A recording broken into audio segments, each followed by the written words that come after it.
সুনিপুণ অভিনয় আর স্পষ্টভাষী ব্যক্তিত্ব দিয়ে ভক্তদের কাছে আলাদা জায়গা করে নিয়েছেন শবনম ফারিয়া। ভালোবাসার মানুষকে বিয়ে থেকে শুরু করে সামাজিক ও রাজনৈতিক নানা ইস্যুতে সরব উপস্থিতি রয়েছে তার। জুলাই আন্দোলনের সময় ছাত্রদের পাশে দাঁড়িয়ে সরব ভূমিকায়ও এসেছিলেন আলোচনায়। যদিও বর্তমানে অভিনয়ে নিয়মিত নন ফারিয়া, তবে সামাজিক যোগাযোগ মাধ্যমে তার সক্রিয়তা নজর কাড়ে প্রতিনিয়ত। সমসাময়িক নানা ইস্যুতে মত প্রকাশের পাশাপাশি ভক্তদের সঙ্গে সরাসরি যোগাযোগ রাখেন তিনি। রোববার 17 আগস্ট নিজের ফেসবুকে কালো শাড়ি পরা দুটি ছবি শেয়ার করার পরও তা ঘিরে তৈরি হয়েছে আলোচনা।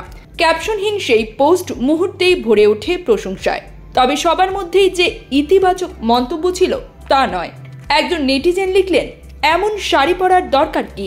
আপনি মুসলিম, শালীন পোশাক পরেন আপা। এই মন্তব্যে ক্ষুব্ধ প্রতিক্রিয়া জানান অভিনেত্রী। সরাসরি জবাবে ফারিয়া লিখেন, তোমার এমন শার্ট প্যান্ট পরার দরকার কি? জুব্বা পরবা এবং নিশ্চিত করবে টাকনু যাতে দেখা যায়, আর সব মেয়েদের আনফলো করো।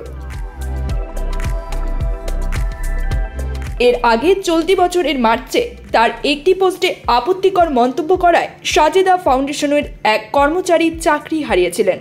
তখনও শবনম ফারিয়া সবাইকে হয়রানির বিরুদ্ধে সোচ্চার হওয়ার আহ্বান জানিয়ে বলেছিলেন, সমাজে এমন পরিবেশ গড়ে তুলতে হবে যেখানে থাকবে পারস্পরিক সম্মান ও সহমর্মিতা।